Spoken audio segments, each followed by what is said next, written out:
Hello, my very dear Capricorns. This is your reading for the week of May 25th, or when you hear it and it resonates. And of course, it will not be for every Capricorn. So, Capricorn, the first thing that I saw when I started working with your collective energy was a dog.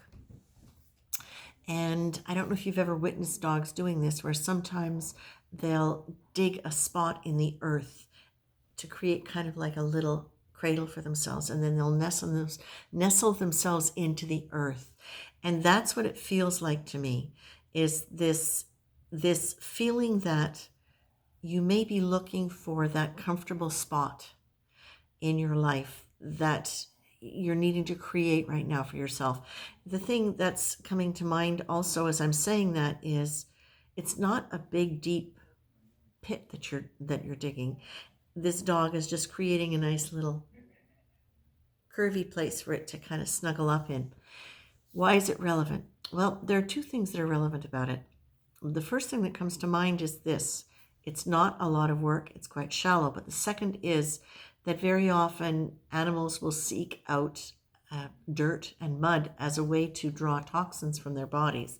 Now, even though this is just not a mucky thing that I'm seeing, it's a lovely, gentle, warm, cozy thing, there is that quality of cleansing that comes with this creation of this new space for you.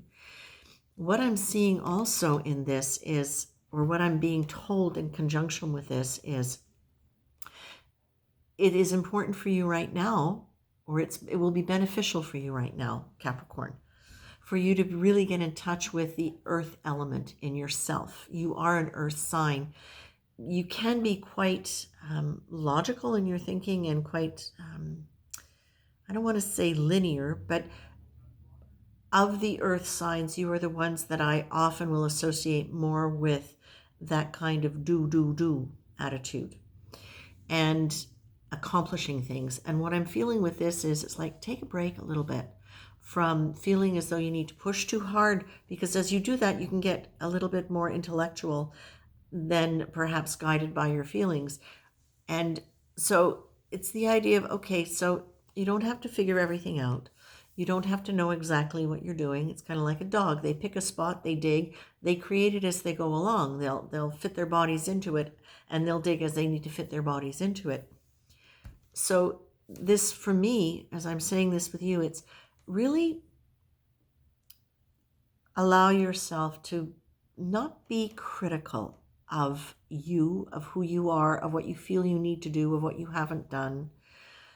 Notice where you might be fighting your own thoughts or own feelings on your history, and where you are, where you haven't gone yet, and where you might want to go.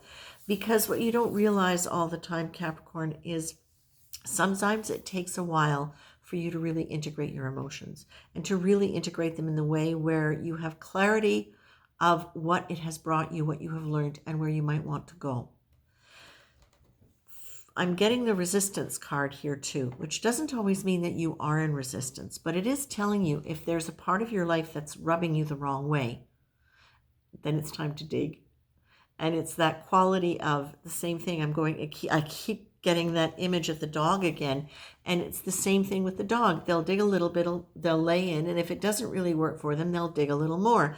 And that's the feeling that I'm getting. Notice where it doesn't quite fit and where you need to dig a little more. And it might be in terms of looking at some of your attitudes, beliefs, past behaviors, whatever it is, but you're being told, if that's the case, really have compassion for yourself and for everybody else, because that's the kind of energy that actually is nurturing and can really, really increase your resources in your nervous system. It's the part of the brain that actually helps resource you, as opposed to the empathic part of the brain, which can actually kind of drain you. They've done some very, very interesting studies in that neurologically. I was just listening to a short workshop of that about a year ago, and it was really quite fascinating, because they attached electrodes to a monk, and depending upon where he went, they noticed the changes in his brainwaves, and they asked him what he was thinking and what he was doing at different points in time. And it absolutely showed that the part of the body, or the part of the brain that lights up with compassion when you are in a state of compassion, even if it's just momentary compassion for yourself and for what you have gone through, that it actually releases the healthy healing chemicals in the brain. So compassion is key for you, especially when you're dealing with any kind of resistance that comes up that you may feel you need to look at in order to let something go or to progress. And that's either emotionally or structurally, physically. Often they're combined, as we know. So Capricorn, I'm going to leave you with that. Have compassion for yourself. Try not to work so hard at making everything right. Instead, stay in touch with your feelings and notice where you can make changes gradually for yourself that really support you in opening up and evolving, as opposed to just fixing and making something better. Do you know what I mean? I think you do. I'm going to leave you with that, Capricorn. Much love.